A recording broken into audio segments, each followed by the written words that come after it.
Nous organisons une activité aujourd'hui de don de fournitures scolaires.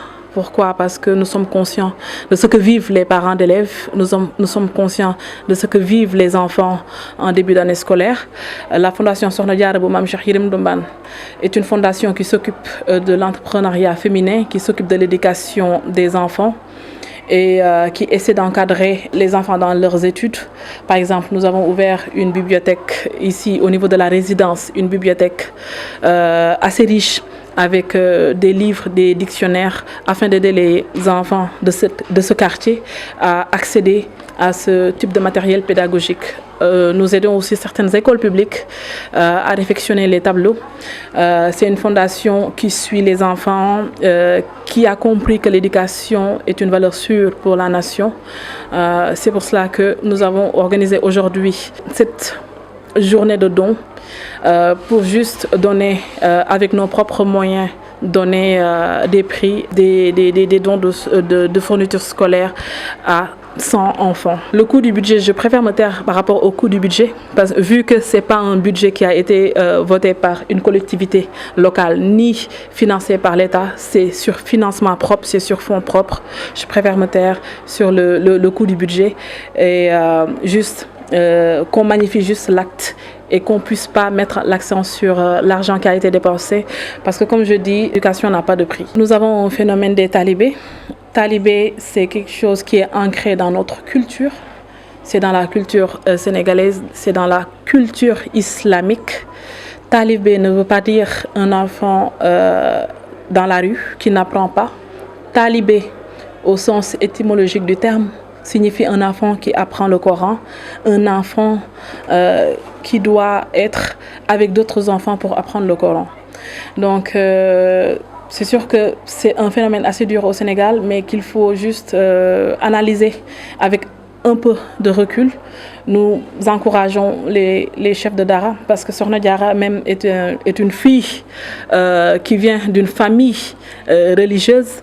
Donc je magnifie ce que les chefs de Dara font au Sénégal pour ces enfants, et j'encourage aussi le gouvernement à encadrer encore plus leur vie, à encadrer encore plus l'épanouissement de ces talibés, parce que talibé ne veut pas dire souffrance, talibé ne veut pas dire aussi un milieu très difficile pour l'enfant. L'État doit aider les Serigne Dara. C'est sûr que l'État a déjà même créé un ministère, et déjà je félicite la ministre qui s'occupe des Dara que je connais.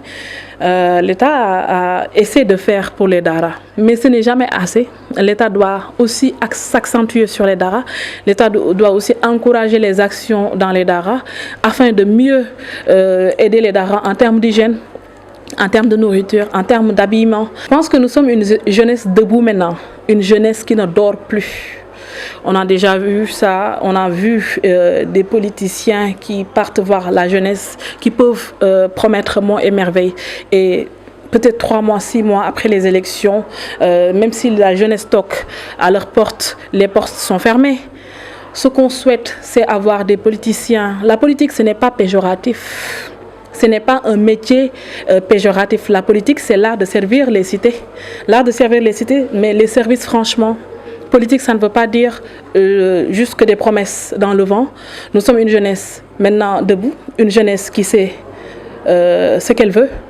Et puis une jeunesse aussi qui doit prôner le retour aux valeurs. Nous approchons des élections présidentielle. Ce que je peux juste recommander et puis conseiller à la jeunesse, c'est d'avoir un peu de recul, savoir que le Sénégal, c'est notre Sénégal, le Sénégal, c'est notre patrie, c'est notre nation. Personne ne peut faire quelque chose à l'encontre du Sénégal, parce que faire quelque chose à l'encontre du Sénégal, c'est faire quelque chose à l'encontre de sa propre personne. Le Sénégal, si on voit un aspect négatif du Sénégal, moi-même qui travaille sur le plan régional et international, à chaque fois que je vois un aspect négatif sur le Sénégal, on nous questionne sur ce qui se passe au Sénégal, ce qu'on ne voyait jamais. Donc nous prenons le retour aux valeurs, nous prenons un peu de recul, nous prenons la non-violence, et puis nous exhortons aussi la jeunesse à aussi se concentrer sur les actions sociales. On peut se concentrer sur les actions sociales, participer à des actions communautaires dans notre zone, et puis le jour des élections, aller voter pour qui on veut. Mais sachez que le Sénégal, c'est notre Sénégal. Et Sokhna Diarra Diouf vous exhorte à préserver notre Sénégal, à préserver notre patrie. Ce n'est pas juste l'Afrique qui nous regarde, mais c'est l'international aussi qui nous regarde. Il en va aussi de notre avenir. Le pétrole et le gaz est là, devant la porte. Donc, ce qu'on a l'habitude de dire, quelqu'un qui a le pétrole et le gaz dans sa bouche n'a pas besoin de tenir une allumette. Donc, ce qu'on veut, c'est juste préserver notre acquis, s'enraciner, mais s'ouvrir, permettre à l'international de venir travailler avec nous. Et puis, voilà. Je suis très triste de voir ce phénomène. Ce phénomène, à mon sens, est inexplicable. Oui, la vie peut être dure. La jeunesse peut ne plus avoir espoir. Mais je me dis, l'espoir est toujours là. Moi-même, j'ai vécu, je pense, plus de la moitié de ma vie à l'étranger. J'ai vécu dans plusieurs pays. En France, au Canada, aux États-Unis. J'ai visité pas mal de pays, que ce soit l'Asie, l'Afrique, l'Europe. Et pourtant, je suis là, je travaille pour l'Afrique. Je pense qu'il ne s'agit pas de dire j'ai besoin de 3 millions, 5 millions pour travailler. J'ai vu des jeunes qui ont réussi juste avec 100 000 francs, avec 200 000 francs. Je pense que juste, il faut en vouloir. Il faut en vouloir. Il faut croire à son destin. Je ne suis pas contre l'immigration. L'immigration peut se faire, mais d'une manière très légale.